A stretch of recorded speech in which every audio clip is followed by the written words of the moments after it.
रघुकुल रीत सदा चली आई, इन सारी चौपाइयों को गाया कि अपने आप में मन अपने आप में उन संकेतों को लेकर के चलता है। भाषा भाव को प्रकट करती है, उसी प्रकार शब्द प्रेम को प्रकट करता है। गोस्वामी जी महाराज ने उसी भाव को और उसी प्रेम को जिन शब्दों में स्वयं एकत्रित किया, उस ग्रंथ का नाम है रामचरितमानस। जाग बलिक जो कथा सुहाई, भरद्वाज मुनि बर ही सुनाई। भरद्वाज ऋषि ने स्वयं सुनी, याज्ञवल्क्य जी ने कही। उस कथा के संवाद को स्वयं गोस्वामी जी महाराज ने पंक्तिबद्ध किया है। चौपाइयों में दोहा के द्वारा, और स्वयं भगवान महादेव और मां पार्वती का जो संवाद, कही सोई संवाद बखानी, सुनऊ सकल सज्जन सुख मानी। सारे सज्जनों के अंतर मन को सुख हो जावे, इसके लिए मैं इस कथा को कह रहा हूं। वैसे देखा जाए तो संतों के जीवन में सारे सज्जन शब्द का अर्थ है संत। यहां पर सज्जन शब्द का अर्थ सात्विक मनुष्य भी होगा, लेकिन गोस्वामी जी महाराज यहां पर अपने अंतर मन को जब मैं कथा कहने के लिए बैठा हूं, तब गोस्वामी जी कहते हैं सज्जनों के मन को सुख मिले, सज्जनों के मन को सुख मिले। तो आप एक बात और ध्यान में रखना, सज्जनों का अर्थ एक संत भी होता है। सज्जन का दूसरा अर्थ जो अच्छे कर्म करता है वो भी होता है। सज्जन का दूसरा अर्थ भक्त भी होता है।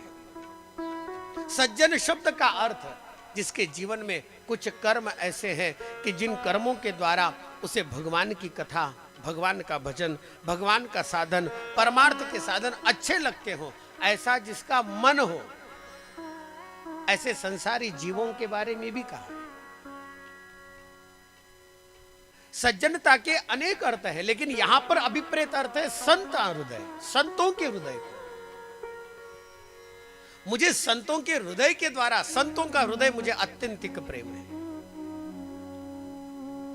गोस्वामी जी स्वयं संत है, इसलिए एक बात और ध्यान में रखिएगा, इस ग्रंथ का एक विशेष और भी है। ये ग्रंथ स्वयं अनेक संतों को तो सुख देगा ही देगा, साथ साथ मेरे भी मन को सुख देगा। और गोस्वामी जी ने तो इसका हेतु पहले ही मंगलाचरण के 7वें श्लोक में ही कर दिया। स्वांत सुखाय तुलसी रघुनाथ गाथा, भाषा निबंध मति मंजुल मातनोती। गोस्वामी जी ने कहा ये सारा का ये रामचरितमानस जो ग्रंथ मैं लिख रहा हूं ना, अपने सुख के लिए। और गोस्वामी जी यहां पर अपने सुख के साथ साथ संतों के सुख को भी अभिप्रेत करते हैं। स्वांत सुखाय, अपने सुख के लिए। अच्छा, एक बात और है कि क्या ये ग्रंथ केवल आप अपने सुख के लिए, तो क्या ये अकेला ही ग्रंथ ऐसा है कि जो आपको सारे ग्रंथों का सार आपको दे देता है? गोस्वामी जी ने कहा सारे ग्रंथों का सार नहीं देता, सारे शास्त्रों का सार ही राम कथा है।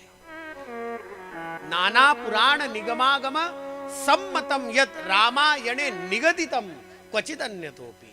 स्वांत सुखाय तुलसी रघुनाथ गाथा, भाषा निबंध मति मंजुल मातनोति। नाना पुराण निगमागम सम्मतम यत,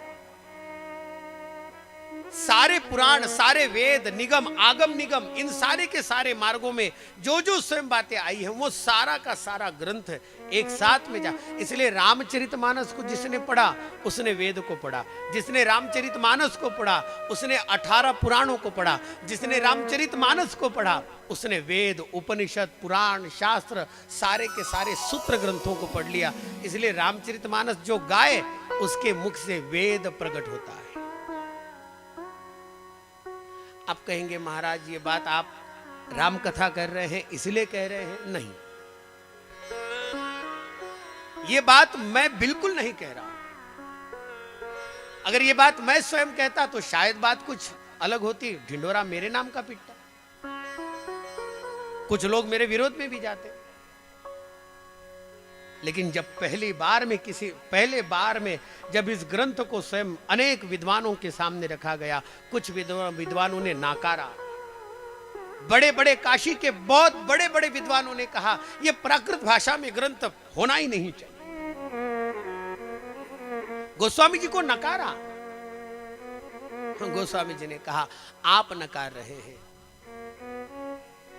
इसके लिए कोई तो शास्त्रार्थ होगा, इसके लिए कोई तो पुरावा होगा, कोई तो प्रमाण होगा कि जिसके प्रमाण के द्वारा, जिसके प्रमाणित करने से आप मेरे इस ग्रंथ को स्वीकार करें।